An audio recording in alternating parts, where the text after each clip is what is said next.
Carta aos Colossenses, capítulo 3, versículo 16, está escrito assim: a palavra de Cristo habite em vós abundantemente, em toda a sabedoria, ensinando-vos e admoestando-vos uns aos outros, com salmos e hinos e cânticos espirituais, cantando ao Senhor com graça em vosso coração.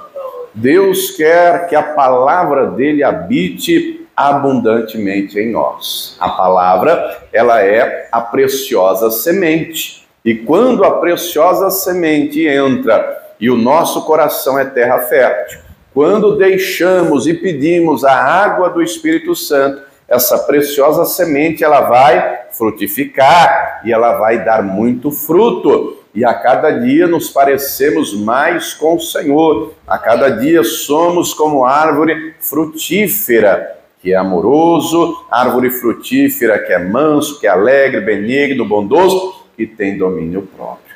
Você crê que o Senhor vai falar conosco? Então, por gentileza, coloque a tua Bíblia sobre o teu assento e vamos dar para o Senhor e para a sua palavra a melhor salva de palmas que você já deu. Feche os teus olhos, vá aplaudindo, vá glorificando. Senhor nosso Deus e Pai, Deus bendito, santo, amado e todo-poderoso, meu Deus, a tua igreja te aplaude e te glorifica. Abra os céus agora e receba o louvor da tua igreja, e por essa mesma abertura, vai derramando agora a tua graça, a tua bênção, a tua virtude e o teu poder. Ninguém veio aqui ouvir o homem falar, o homem não tem nada a dizer, todos viemos ouvir a tua voz, a tua palavra. Toma agora os lábios do pregador, a boca do mensageiro, que eu diminua, o Senhor cresça, remova toda barreira, todo obstáculo e envie a tua palavra com poder e autoridade, e que a tua palavra agora vá e produza o resultado para qual está sendo enviada, em nome do Senhor Jesus. Diga amém, Senhor. Tome o teu assento, por gentileza, pode se assentar, mas preste muita atenção, não se distraia. Quem trouxe papel e caneta, tome nota de tudo o que vai ouvir e aprender. Amém? Muito bem. Os sinais, as evidências, as características do fruto do Espírito Santo nada mais são do que o caráter do Senhor Jesus em nós, não é? O Espírito Santo trabalha para moldar o caráter de Cristo, o Filho amado, o desejado das nações, aquele que é o modelo perfeito de Filho de Deus, aquele que o próprio Pai disse: esse é meu Filho amado, em quem tenho prazer. Ele trabalha para nos moldar. Paulo, entendendo isso, ele diz em várias cartas: sejam meus imitadores como eu sou de Cristo.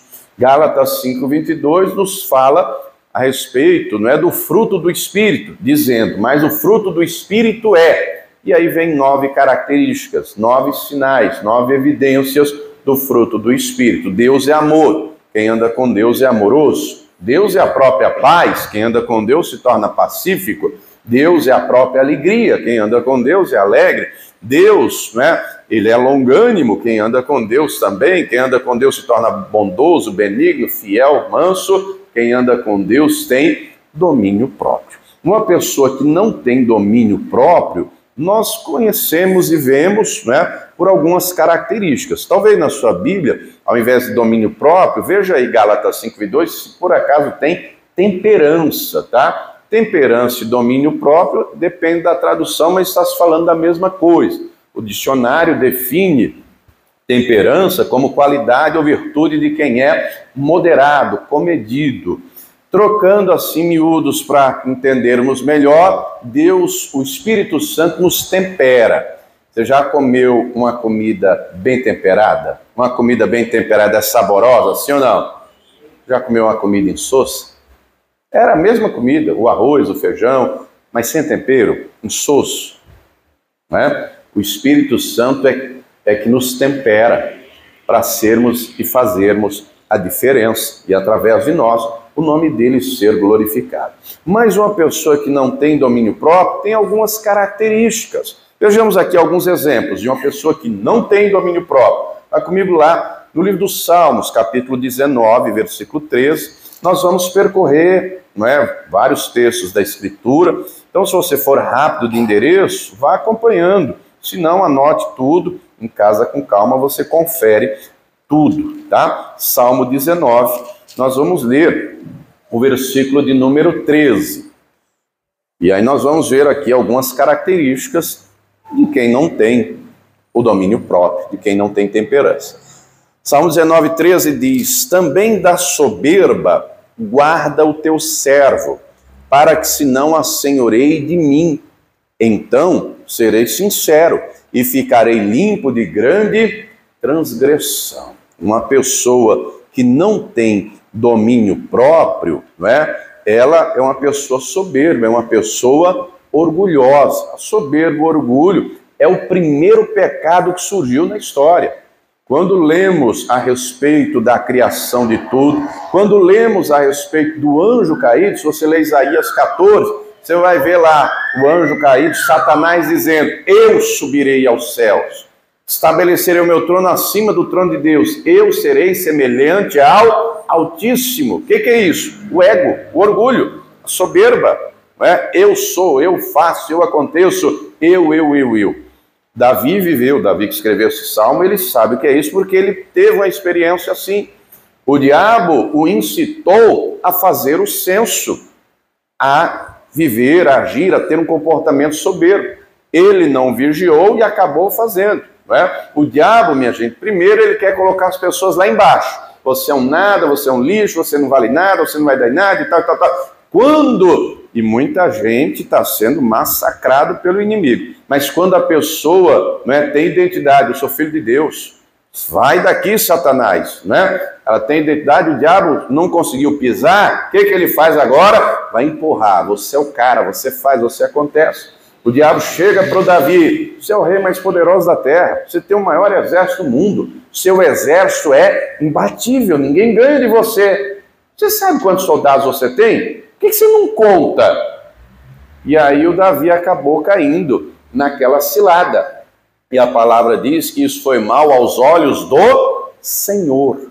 Só que, mesmo as consequências vieram, né? Morreram 70 mil pessoas. Ele se arrependeu, ele pediu perdão a Deus, Deus perdoou. Mas ele compreende, por isso que ele está dizendo aqui de maneira clara: não quero, meu Deus, que a soberba me domine. A senhorear-se, a ser senhor. Senhor, no tempo bíblico, remetia à ideia de quem tem escravo. Quem tinha escravo era senhor. Quem é senhor manda, não pede. Quem é senhor governa. Quem é senhor domina. O que ele está dizendo aqui? Eu não quero a soberba me dominando. Eu não quero orgulho me governando. Eu quero a sinceridade. Então serei sincero. Quero um coração limpo. Quero aquilo que te agrada. Quem está entendendo, diga amém.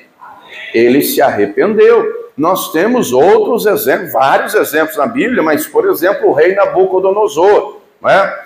Daniel capítulo 2, o rei tem um sonho de uma grande estátua, e um sonho enigmático, porque a cabeça de ouro da estátua que ele tem no sonho, não é? A cabeça de ouro, o peito e os braços de prata, a cintura de bronze, as pernas de ferro e os pés de barro com ferro. E aí no sonho, uma pedra sai de uma montanha, não tocada por mão de homem, e essa pedra dá nessa estátua e a destrói. E acorda pela manhã, sem saber o que quer dizer. Chama os magos, astrólogos, ninguém sabe resolver, responder, interpretar, nada. Deus usa o Daniel para trazer a interpretação, não é? Você conhece a história. E aí Deus usa Daniel para dizer: o sonho, rei, foi Deus que lhe deu. É uma revelação. Você é a cabeça de ouro, você é rei de reis, né? Depois virão outros reinos, os medo-persas, depois o reino grego-macedônio, Alexandre o Grande, o Império Romano, e a pedra é um reino que é um reino eterno. Legal. O rei ficou feliz, botou o colar de ouro no pescoço de Daniel, a partir de hoje você é governador. Só que aquilo ficou na cabeça dele. Cabeça de ouro, cabeça de ouro. Eu não sou só uma cabeça de ouro, sou todo de ouro. Ele manda fazer uma estátua toda de ouro, toneladas de ouro, uma estátua de 15 metros de altura por 3 de largura. Toneladas e toneladas de ouro, uma estátua dele mesmo. E ele dá a ordem para que todos, ao som da trombeta, dobrem os joelhos. O ego, soberba, o orgulho. Os 3 amigos de Daniel vão parar na fornalha porque não dobram os joelhos, né? Ele vê, o próprio Nabucodonosor vê uma quarta pessoa lá dentro da fornalha, e ele reconhece que é Deus. Mas ele não aprendeu a lição.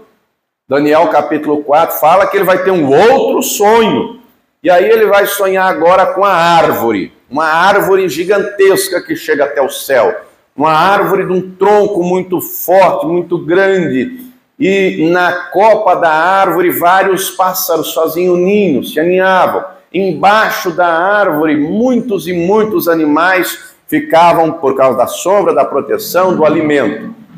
E aí no sonho, dali a pouco, vem um machado e tá! Corta a árvore. A árvore tomba, a árvore cai. Mais uma vez ele acorda, sem saber o porquê, o que quer dizer, o que significa aquilo. Mais uma vez, vem o Daniel. Deus usa o Daniel. Você, rei, é a árvore. Sua fama chegou até o céu.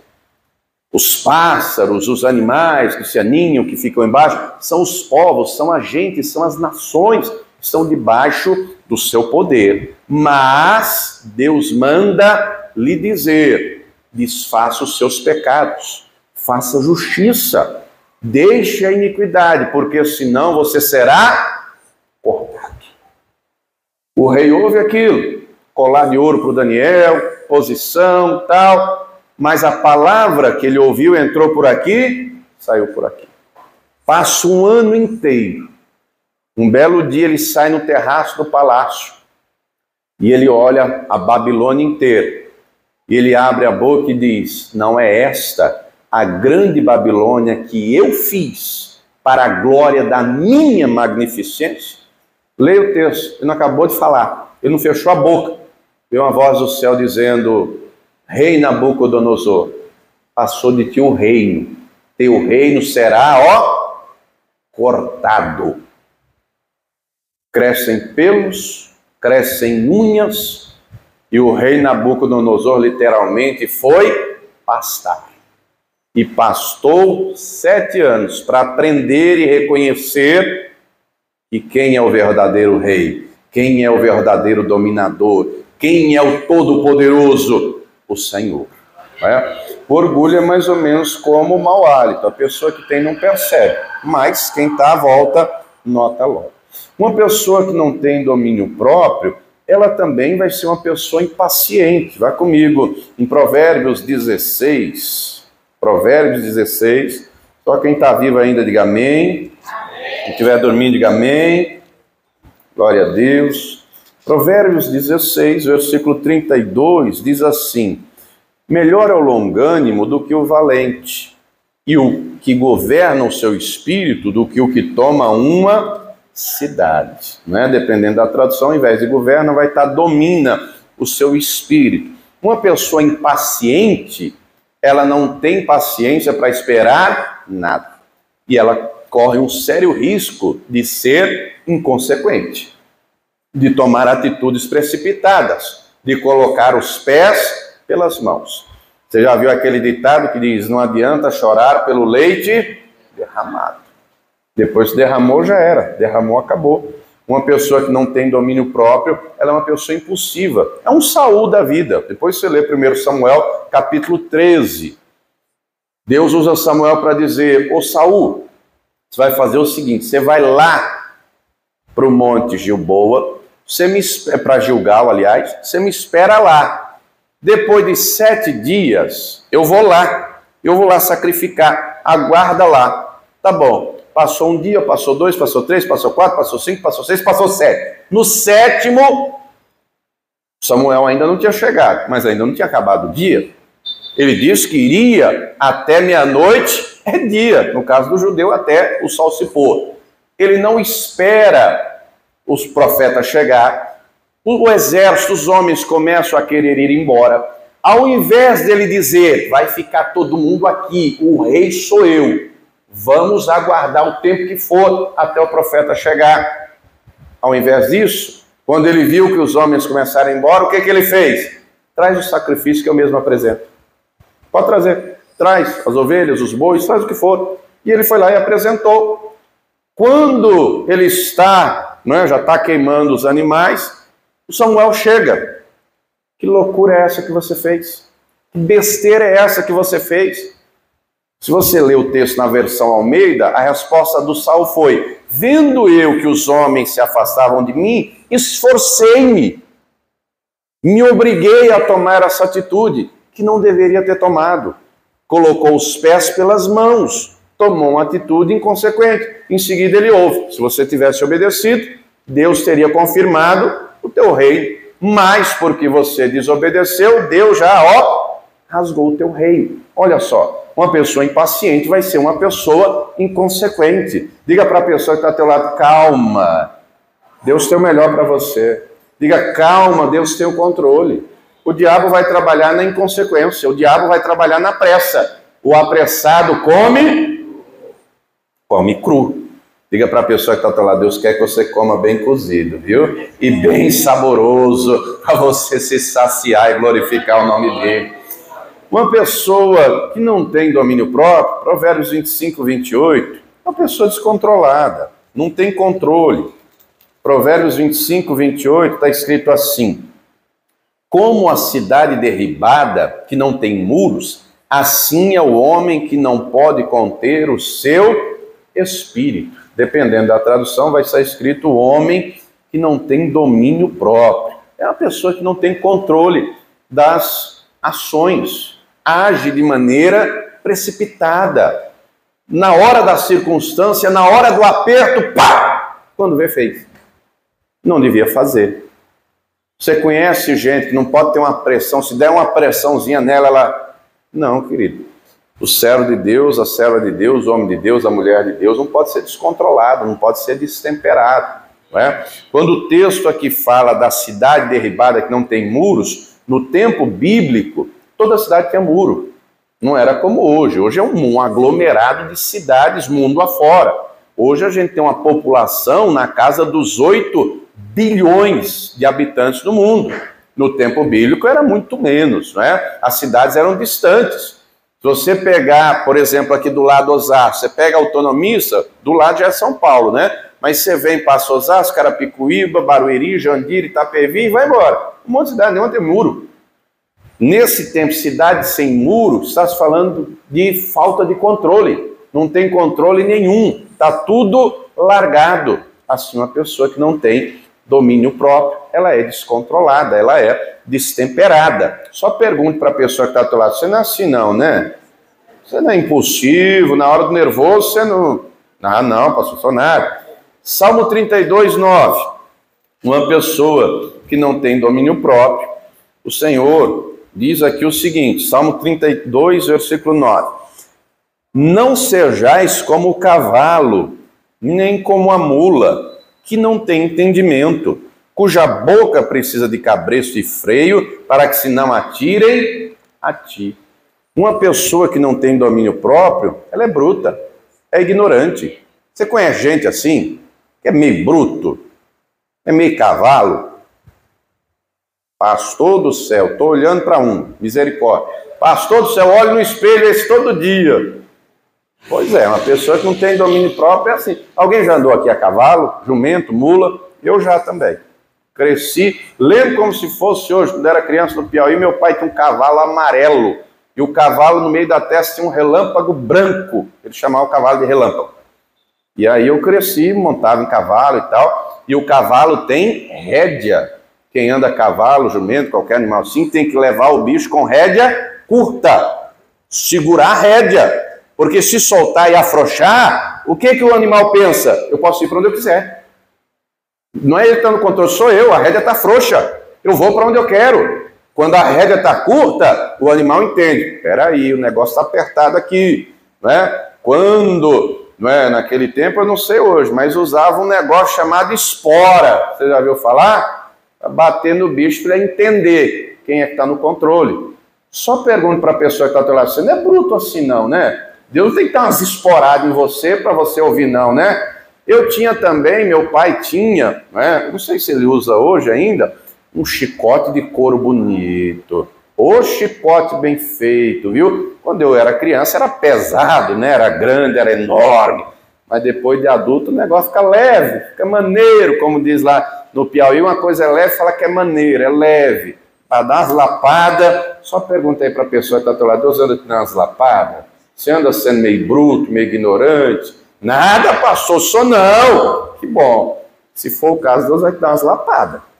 E as lapadas dói, viu? O choro vem. As lapadas são fortes. Então, uma pessoa que não tem domínio próprio, ela não consegue perceber quando age com orgulho, com soberba. Uma pessoa que não tem domínio próprio, ela é impaciente, ela é descontrolada, ela é ignorante. Ela não consegue perceber.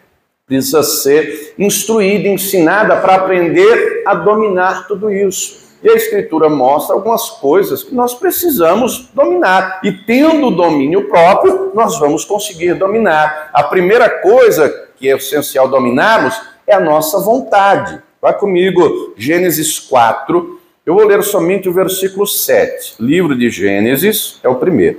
Capítulo 4. O versículo 7, porque é importante o domínio próprio. Nós temos que ter domínio sobre a nossa vontade. Gênesis 4, 7, Deus falando-se assim: se fizeres bem, não haverá aceitação para ti, e se não procederes bem, o pecado jaz à porta, e para ti será o seu desejo, e sobre ele dominarás. O que é que Deus está falando aqui com Caim? Faça de novo. Você fez errado, faça certo. Deus olha para o coração de Abel, Deus se agrada do Abel e da oferta do Abel. Deus vê zelo, Deus vê honra, Deus vê adoração, Deus vê fidelidade, Deus vê intenção pura, sincera, verdadeira. Por isso que Abel agradou a Deus. O Caim leva resto, o Caim leva qualquer coisa. Quando ele vê que Deus se agradou do Abel e não dele, sabe qual foi a vontade que veio no coração dele? Vou matar esse miserável. Vou matar. Esse foi o desejo. Mas Deus diz, faça de novo, faça certo. Você conhece gente que está errado e que está certo? Não admite. Gente que é difícil, faz errado e quer estar certo, quer ter razão. É difícil lidar com gente assim. Né? Deus está dizendo, faça de novo. Você tem que dominar essa vontade que está aí. Se você não dominar, essa vontade vai dominar você. E quem dominou quem? A vontade dominou Caim. O que ele fez depois? Matou o próprio irmão. A vontade, o desejo, a raiva, o ódio falou mais alto. Diga para a pessoa que está atrás, você vai dominar suas vontades, viu? Você vai dominar. Nem toda vontade que vem no coração é de Deus. O coração é enganoso. O coração, não é? Esconde, engana. Tem aí um poeta que diz que, um filósofo, melhor dizendo, que o coração tem razões que a própria razão desconhece. Por isso que o coração humano leva a pessoa que não conhece a Deus a fazer coisas, não é, absurdas. As vontades, os desejos que vêm. Nem tudo aquilo que vem no nosso coração nós devemos fazer. Nós temos que ter domínio da vontade. E melhor, compreender que, Romanos 12, versículo 3, a vontade de Deus é sempre boa, agradável e perfeita. Entre a nossa vontade e a vontade de Deus, a de Deus tem que prevalecer sempre. Mesmo que não entendamos, mesmo que não compreendamos, a vontade dele é a que tem que prevalecer. Agora, nós temos que entender isso. Vou lhe contar um exemplo aqui. Durante o tempo de namoro, noivado com a minha esposa, eu era da Igreja Batista. Ela era da Paz e Vida, desde que se converteu, Paz e Vida de Barueri. E eu nunca pisei o pé na Igreja da Paz e Vida. Nunca pisei, nunca entrei. O máximo era passar na calçada porque ela caminha. Né? E eu ia na Batista e todo esse tempo ela ia comigo. Nunca fui um culto na Paz e Vida, ela sempre ia comigo. Muito bem. E aí, né, chegou, se aproximou do casamento e tal. E aí eu conversei com ela, já tinha conversado, né, na época eu congregava na cidade de Santo André, mas trabalhava em Barueri, ia casar e morar em Barueri. E aí conversei com o meu pastor, que como eu iria morar em Barueri, eu tinha que congregar em Barueri. Já tinha visto até uma igreja batista para ir.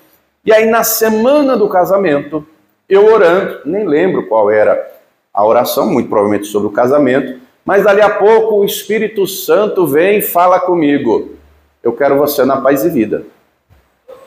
Sabe o que eu respondi na hora? Sai daqui, Satanás. Isso é contrário à palavra. A mulher que acompanha o homem, olha o ego, a mulher que acompanha o homem, isso não está na palavra, é ela que tem que me seguir. o Espírito Santo bradou dentro de mim. Você já ouviu uma voz forte, com autoridade? Geralmente, já ouvi várias vezes uma voz mansa, suave. Nesse dia não foi voz mansa, suave, não. Nesse dia eu tremi. Eu sou a palavra. Eu quero você lá. Eu estou falando com o que eu consigo fazer, mas aquilo que eu ouvi, eu na hora, sim senhor, tremi. Uma voz forte, imponente, poderosa, irresistível. Eu quero você lá. Casei e vim. Olha só, 15 anos, para a glória de Deus, esse ano completa 15 anos. Qual era a minha vontade? Que ela me seguisse. Mas qual era a vontade de Deus? Se eu não tivesse feito a vontade de Deus, talvez hoje nem pastor eu seria, não é? Deus tem um propósito, mas eu resolvi fazer a vontade dele. Se a sua vontade conflitar com a de Deus, abra mão da sua. O Senhor Jesus deixou claro, se alguém quiser me seguir, se quiser, não é obrigado não, se quiser, negue-se a si. Se a minha vontade me domina, eu não tenho domínio próprio ainda. Não é o Espírito Santo que me governa ainda. Não é a palavra dele que habita abundantemente em mim ainda. Quem está entendendo, diga glória a Deus. Só tenham cuidado de ter certeza que é a vontade de Deus, tá? Eu conheço um monte de gente que arruma desculpa para dizer, não, Deus falou, quando Deus não falou nada. Arruma desculpa, né? E arruma desculpa até na Bíblia, para fazer a própria vontade, para fazer o próprio desejo. Isso é perigoso, né? Continuando, outra coisa que nós precisamos dominar, diga para a pessoa que está ao teu lado, tua língua. Tiago capítulo 3, nós temos que dominar a língua. Tiago capítulo 3, temos que dominar as vontades, temos que dominar a língua. Vou ler o versículo 2, que diz assim, porque todos tropeçamos em muitas coisas. Se alguém não tropeça em palavra, o tal varão é perfeito e poderoso também para refrear todo o corpo. Tem gente que usa a própria língua para se amaldiçoar. Tem gente que usa a própria língua para amaldiçoar o salário. Esse salário é uma miséria. Tem gente que usa a própria língua para dizer minha casa é um inferno. Não aguento mais isso, eu vou sumir, eu vou morrer. Você nunca disse isso não, né? Nada, pastor, nunca disse, nem em momento nervoso. Mas tem gente por aí que diz. Usa a própria boca para amaldiçoar a própria vida, a própria saúde, a própria família, a própria casa, o próprio trabalho. Tome cuidado com isso. Tome cuidado. Ô, pastor, é que você não sabe a situação. Eu estou vivendo uma desgraça, eu estou vivendo uma tragédia. Isso aí mesmo que você vai continuar vivendo.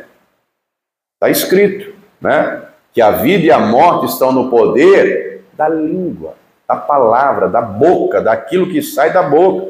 Continue a leitura que você vai perceber, né? A língua é um pequeno membro posto entre o corpo, mas se gloria de grandes coisas. Ela é como uma fagulha que incendeia um grande bosque. Olha só. E aí ele continua dizendo, com ela, né, abençoamos, amaldiçoamos, bendizemos a Deus, amaldiçoamos os homens. Isso não convém que se faça assim. Da mesma árvore não procede, né, frutos doces ou amargos, nem do mesmo manancial. Então nós temos que ter domínio sobre a nossa língua. O negócio está difícil? Abra a boca e profetize. Ah, mas a minha casa está um pé de guerra. Abra a boca e profetize. Minha casa é abençoada. Abra a boca para começar a repreender todo demônio, todo espírito de contenda. E abrir a boca para dizer, a paz do Senhor reinará nessa casa. Só o Espírito Santo é bem-vindo aqui. Abra a boca e começa a dizer, meu Deus, eu tomo posse da tua palavra. Eu e a minha casa serviremos ao Senhor. Abra a boca e declare, o meu Deus vai me curar, o meu Deus vai prover, o meu Deus vai multiplicar, o meu Deus fará uma grande obra. Abra a boca e declare. Quando você profetiza, Deus é poderoso para fazer o vale de ossos secos se tornar um exército poderoso, para juntar osso no osso, e vir carne, e vir nervos, e vir pele, e vir o espírito, e colocar de pé um exército poderoso. Abra a tua boca para profetizar, e profetizar bênçãos sobre a tua vida, sobre a tua casa, sobre a tua família, sobre o teu trabalho. Domine a língua, domine a boca. Jesus disse, por tuas palavras serás justificado e por tuas palavras serás condenado. Também está escrito, as más, 1 1 Coríntios 15, 29. As más conversações corrompem os bons costumes. Tome cuidado, né? Tá cheio de gente por aí que é maledicente, tá cheio de gente por aí que é malicioso, tá cheio de roda de escarnecedores, de ímpios, de zombadores. Ou não tem uma roda assim no teu trabalho? Ou não tem uma roda assim na tua vizinhança? Onde eu moro, na frente tem uma árvore e tem lá tipo uma pracinha, né? Uma mesinha de concreto com os banquinhos, e sempre fica lá uma turma, né? Não tenho nada contra aposentado, não tenho nada contra o pessoal mais experiente, mas aqueles abençoados, eu oro pela vida dele, que é só falar mal da vida dos outros. Sabe da vida de todo mundo. Ali é rádio peão. Você chegar e perguntar do primeiro morador da rua até o último, sabe tudo. Eles passam o dia inteiro ali. Passam o dia inteiro. É só falando da vida alheia. Não tem outra conversa, não. É só para falar mal dos outros. Pergunto para a pessoa que está lá, você não cai nessa cilada não, né? Nada, pastor, caiu nada, Deus me livre, caiu não. Pois é, se ainda não consegue dominar, anota aí Salmo 141, versículo 3, o salmista diz, põe, Senhor, um guarda à porta da minha boca, pede para ele te ajudar. Se não é para edificar, passa o zíper na boca, é melhor não dizer nada. Então, além de controlar e dominar as vontades, a nossa língua, nós temos que dominar também os pensamentos. Filipenses, capítulo 4, no versículo 8, está escrito o seguinte, carta aos Filipenses, capítulo 4, versículo de número 8. Quanto ao mais, irmãos, tudo que é verdadeiro, tudo que é honesto, tudo que é justo, tudo que é puro, tudo que é amável, tudo que é de boa fama, se há alguma virtude, se há algum louvor, nisso pensai. Nós não podemos deixar nossa mente viajando na maionese. Nós não podemos deixar o diabo entulhar nossa mente de sujeira. O Senhor Jesus deixou claro, bem-aventurados os limpos, os puros de coração, porque eles verão a Deus. O inverso é a realidade. O sujo de coração, o imundo de coração, não vai ver a Deus.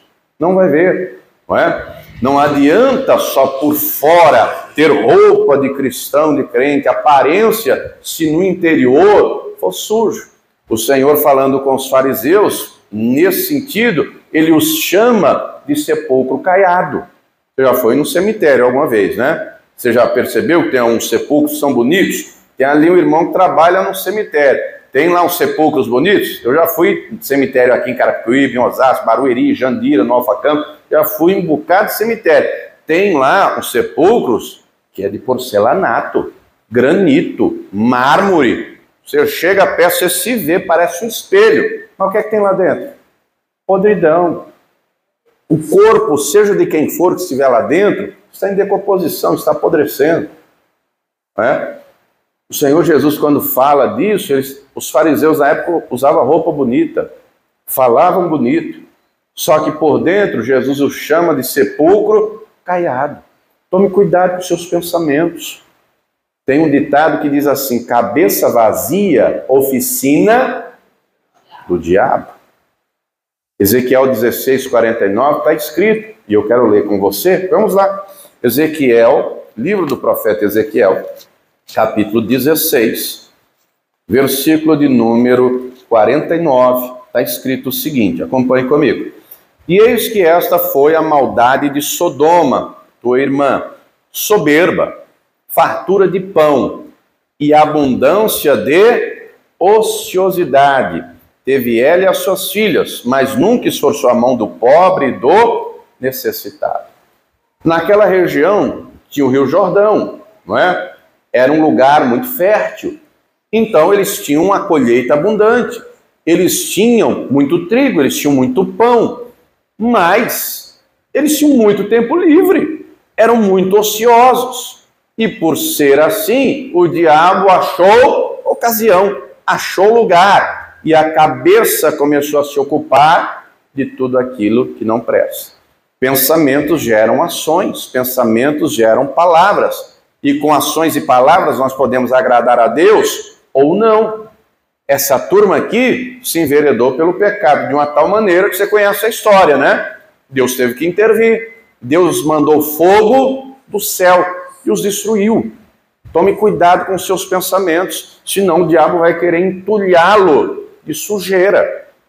Está cheio de gente por aí, minha gente, com a cabeça cheia de maus pensamentos.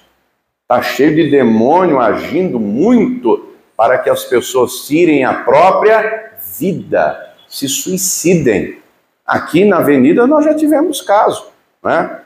Tivemos caso, a mulher se jogou embaixo de um caminhão, aqueles caminhão caçamba gigantesco, a mulher se jogou. O diabo não está para brincadeira. Se ele achar lugar aqui, ele vai trabalhar para oprimir, ele vai trabalhar para tirar a vida. É por isso que a palavra ensina que nós temos que usar o capacete da salvação. Nós temos que levar cativo todo o pensamento, temos que levar cativo todo o pensamento à obediência de Cristo. Não pode deixar a mente solta pensando o que quer. Não pode entulhar a mente de sujeira, de besteira. Tome cuidado com o que vê, tome cuidado com o que pensa. Quem está entendendo, diga glória a Deus. Ocupe aqui com aquilo que é bom, com aquilo que é puro, com aquilo que vai agradar a Deus. Lá no Salmo 19, no versículo 14 agora, o salmista entendendo, não é? Ele diz, sejam agradáveis as palavras da minha boca e o meditar do meu coração perante a tua face, Senhor, rocha minha e libertador meu. Ele queria agradar a Deus com palavras e também com aquilo que estava no seu pensamento. Sejam agradáveis as palavras da minha boca e a meditação do meu coração. Não é? Outra coisa que precisamos dominar são as ações. Vá lá comigo, 1 Coríntios 9, 25. Ser cristãos disciplinados. Por falar em disciplina cristã, Paulo aqui utiliza um exemplo que os coríntios conheciam muito bem. 1 Coríntios 9, 25 diz assim, e todo aquele que luta, de tudo se abstém. Eles o fazem para alcançar uma coroa corruptível, nós, porém, uma incorruptível. Ele está falando aqui de Jogos Olímpicos, que desde essa época existia. Existiam lutas, existiam corridas, 1 Coríntios 9, 25. Existiam outras modalidades, não é? E aí, para competir, o que os atletas faziam? Muito treino, descanso para o corpo, alimentação adequada. Faziam isso para ganhar uma coroa de louros. Uma coroa de louros, que era o prêmio. Muito tempo depois que vai surgir as medalhas, né? Hoje, qualquer tipo de competição, principalmente Jogos Olímpicos, o prêmio é a medalha. Naquela época era uma coroa, mas até hoje tem a figura da coroa. Você já viu na televisão? Aquela coroa que põe na cabeça. Só que ele usa esse exemplo para falar da coroa da vida, para falar de algo que é incorruptível, que é eterno. Trazendo para os nossos dias, você sabe que o futebol é o esporte que é o mais conhecido do nosso país, o mais praticado. Agora, um jogador de futebol que quer se destacar, ele tem que treinar. E treinar muito. Ele tem que ter sono, descanso, dormir adequadamente. Ele tem que se alimentar direito. Já ouviu falar num jogador de futebol chamado Cristiano Ronaldo? É um português, ele tem 40 anos de idade. Ele corre como um garoto de 20, que é disciplinado. Já ouviu falar de Lionel Messi? Tem 30, você sabe que 40, depois dos 30 para o futebol, já é quase um ancião, né? O Messi, com 35 anos de idade, atravessa o campo correndo. Você não viu a Copa no ano passado? Não é? Correu e correu muito, pique. Por quê? Porque come direito, que é disciplinado, faz os treinos, não é? É regrado, é disciplinado. Já ouviu falar num jogador brasileiro chamado Ronaldinho Gaúcho? Já ouviu falar nele? Ele já foi jogador do time do Barcelona. Sabe quanto era o salário do cidadão? 600 mil euros. É pouco dinheiro ou muito dinheiro? Eu acho bastante, né? Jogou lá um tempo, foi mandado embora pelo time. Sabe por que ele foi mandado embora? Porque toda semana ele queria ir para balada, para noitada, bebida alcoólica, mulherada.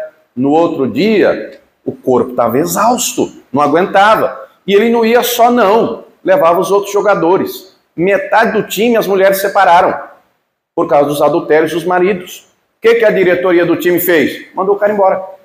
Mandou o cara embora. Ele aposentou faz tempo, voltou para o Brasil, mas não deu certo aí no time, porque tem que ter disciplina. Quem está entendendo, diga amém.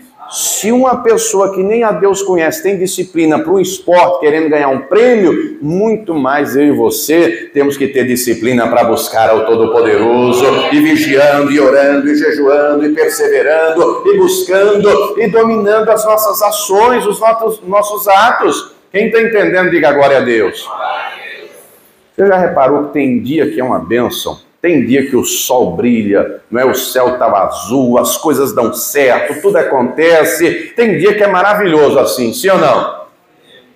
É aquele dia que você diz assim, você se alegra, diz, eu vou na casa do Senhor, oh maravilha, vou buscar Deus. E aí vem, e aí ouve a palavra, e abre o coração, aí sai, que culto, que maravilha, que bênção. Um dia maravilhoso. Só que tem dia que é nublado. Tem dia que é mal, tem dia de luta, tem dia que está empolgado para orar. Mas pense você que você já teve dia que não teve vontade de orar? Você já teve dia que não teve vontade de ver ninguém? Já teve dia que você não teve vontade de vir à igreja? Hoje, só faltou dizer assim, hoje eu estou fechado para balanço. Pense você consigo mesmo, né? Mesmo nesses dias, é necessário compreender. Eu vou me derramar aos pés do Senhor. Eu vou falar da angústia da minha alma. Eu vou buscar a Deus do mesmo jeito, porque eu não vou deixar as circunstâncias me roubarem da presença de Deus. Eu não vou deixar as circunstâncias me roubarem da presença do Todo-Poderoso. Eu vou orar do mesmo jeito, eu vou meditar na palavra do mesmo jeito, eu vou cultuar do mesmo jeito, que Deus vai falar comigo, Deus vai me levantar, Deus vai me renovar, Deus vai me fortalecer. Disciplina. Mas quantos cristãos são assim? A maioria, Deus sabe, vou orar hoje não. E outro dia eu vou no culto. Não, querido, nós temos que ser disciplinados na nossa vida com Deus, na nossa comunhão com Deus. Quem está entendendo, diga glória a Deus. Como então, de fato, ter domínio próprio? Primeira coisa, reconhecendo que sozinhos não conseguimos nada. Sozinho nada conseguimos fazer. É preciso que o Senhor seja Senhor da nossa vida. É preciso que o Senhor nos governe.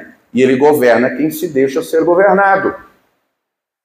Ele governa quem deixa ser ensinado.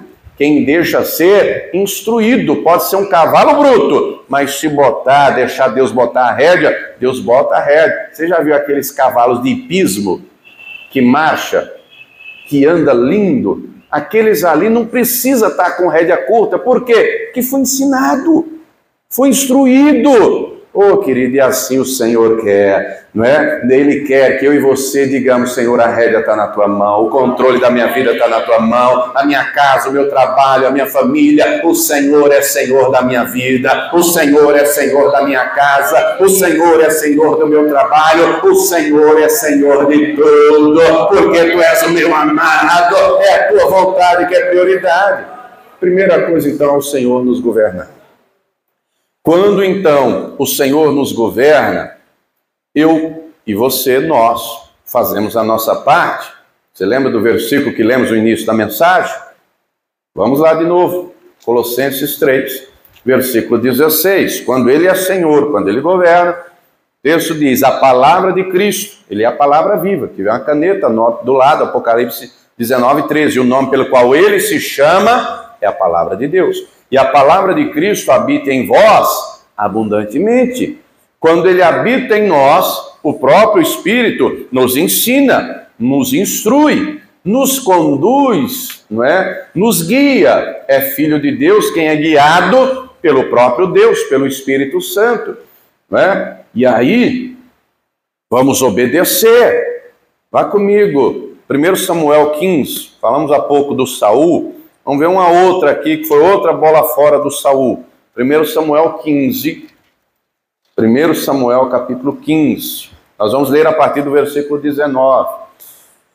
1 Samuel 15, 19. Enquanto se encontra, eu vou fazer um resumo rápido da história. O povo amalequita era um povo cruel, sanguinário, traiçoeiro. O povo amalequita, quando o povo de Deus saiu do Egito rumo à terra prometida, atacou o povo de Deus pela retaguarda, a traição. Na frente iam os homens, né? Moisés, Josué e os demais. Na retaguarda eram mulheres. eram idosos. Eles atacam a traição pelas costas, não é? A primeira batalha do povo foi contra os amalequitas, eles vencem, não é? O povo de Deus vence, e Deus diz que arriscaram a memória de Amaleque. No tempo aqui de Saul, Deus usa Samuel para dar uma ordem clara, objetiva e precisa. Saul, reúne o exército, faça guerra contra os amalequitas, extermine tudo e todos. Não é para deixar nada nem ninguém, do velho ao bebê de colo. O gado, o rebanho, extermine tudo. Muito bem. Saul vai com o exército, vence a batalha, mas não mata o rei. Deixou o rei vivo. Qual a intenção em deixar o rei vivo? O orgulho, a soberba, tripudiar sobre ele. Eu te venci. Eu venci o seu povo. Eu sou melhor que você. Eu vou tripudiar de você e você não vai poder fazer nada. Essa é a intenção. E traz o rei preso. Quando os homens do exército veem o gado, vacas bonitas, bois bonitos, ovelhas, os homens dizem, vamos levar isso aqui, a melhor parte, vamos matar aquelas ovelhas magras, feias, aquela pior parte, depois a gente mata, vamos levar. E ele deixou, e trouxeram.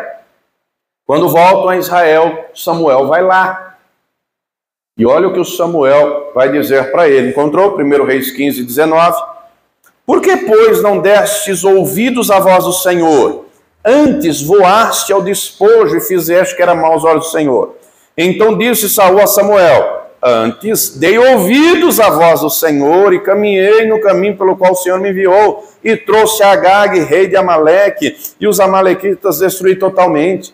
Mas o povo tomou do despojo ovelhas e vacas e o melhor do interdito para oferecer ao Senhor teu Deus em Gilgal. Porém Samuel disse, tem porventura o Senhor tanto prazer em holocaustos e sacrifícios como em que se obedeça a palavra do Senhor? Eis que obedecer é melhor do que o sacrificar, e o atender melhor do que a gordura dos carneiros, porque a rebelião é como o pecado de feitiçaria, e o porfiar como a iniquidade e idolatria. Porquanto tu rejeitaste a palavra do Senhor, ele também te rejeitou a ti, para que não sejas rei. Ele não só obedeceu pela metade, ele não obedeceu completamente. Diga para a pessoa que está ao teu lado, do jeito de Deus dá certo, do teu vai dar errado. Faz do jeito que Deus fala. Deus mandou orar, ora. Deus falou para jejuar, jejua. Deus falou para buscar, busca. Faça do jeito de Deus, porque Deus garante a palavra dele. Deus tem compromisso, ele honra a palavra dele. Agora nós temos que fazer do jeito que ele fala. Ele obedeceu pela metade, ele fez errado, Samuel falou que ele fez errado e ele ainda quis estar certo. E para piorar, porfiou, insistiu que fez certo. Quem matou o rei Agag foi o Samuel.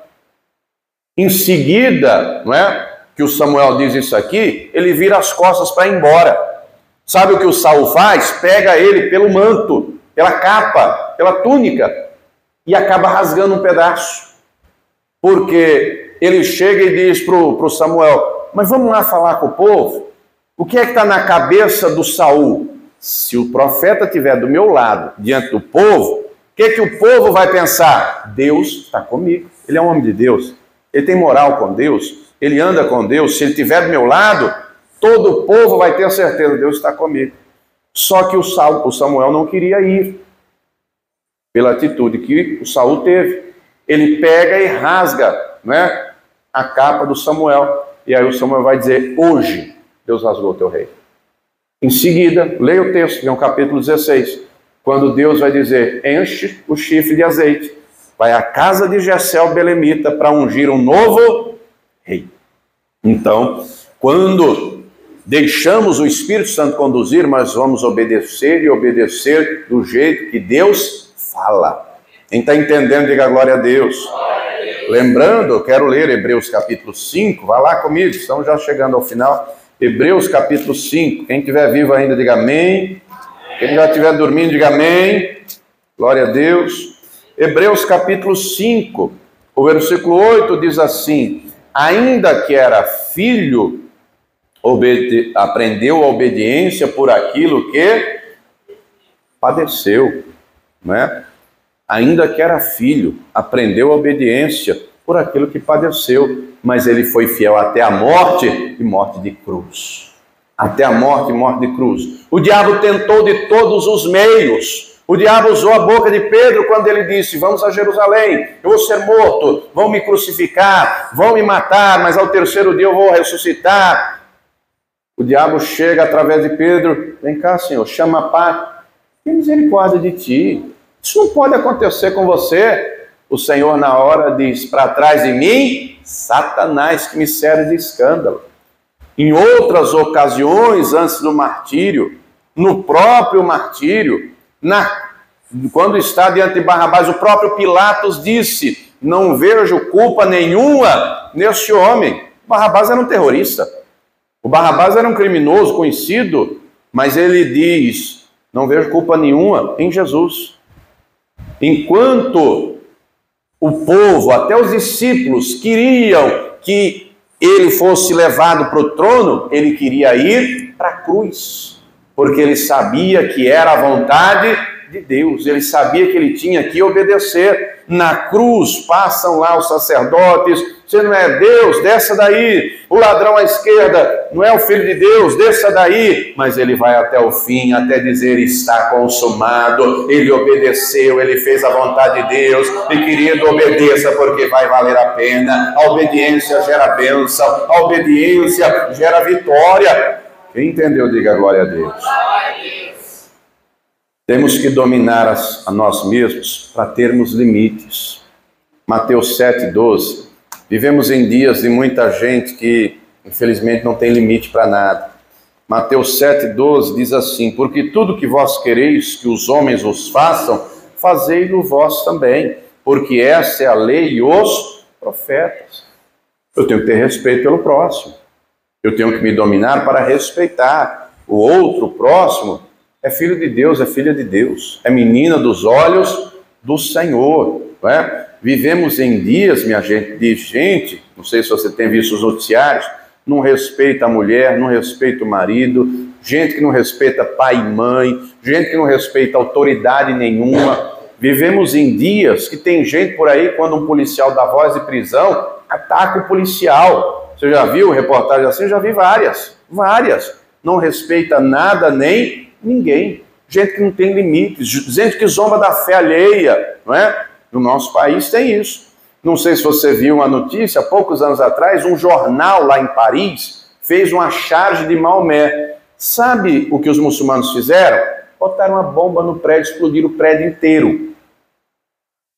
O prédio inteiro. Porque para eles fazer isso, está de acordo com a vontade de Alá. Nós não. Nós temos que fazer a vontade do Senhor, não é por força nem por violência, é pelo agir do Espírito Santo. Quem está entendendo, diga glória a Deus. Nós temos que ter domínio próprio para saber usar bem a liberdade que o Senhor nos dá. 1 Coríntios 6,12, vai lá comigo. Primeira carta de Paulo aos Coríntios, capítulo 6, o versículo 12 diz assim: todas as coisas me são lícitas, mas nem todas as coisas convêm. Todas as coisas me são lícitas, mas não me deixarei dominar por nenhuma. O Espírito Santo opera e o Senhor nos traz uma libertação completa e liberta até dele.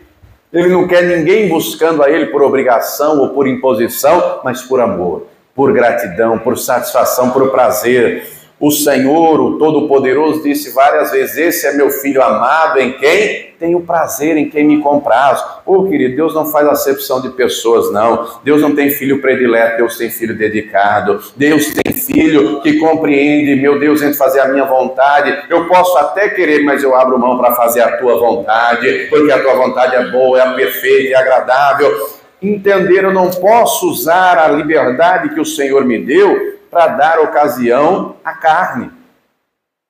Não posso, como a igreja da Galácia caiu no erro, muitos irmãos, começou pelo Espírito e terminou pela carne. Diga para a pessoa que está ao teu lado: abre os teus olhos, viu? O diabo não está para brincadeira, não. não é? Está trabalhando e trabalhando muito. Por isso nós temos que ter domínio próprio, e dominar as vontades, e dominar a língua, e dominar os pensamentos, e dominar as ações, deixar o Senhor ser de fato Senhor da nossa vida, deixar de fato Ele nos governar e obedecer, e agir conforme a palavra estabelece, e viver de acordo com ela, porque aí estaremos firmados na presença dEle, estaremos cheios da presença dEle, e aquilo que fizermos será da vontade dEle, e Ele vai se agradar, e Ele estará conosco, e Ele operará na nossa vida nessa terra, e nos dará uma eternidade inteira com Ele. Diga para a pessoa que está do teu lado, vai valer a pena, vai valer a pena. Diga para ele, deixa o Espírito Santo encher, diga, deixa Ele trabalhar na tua vida.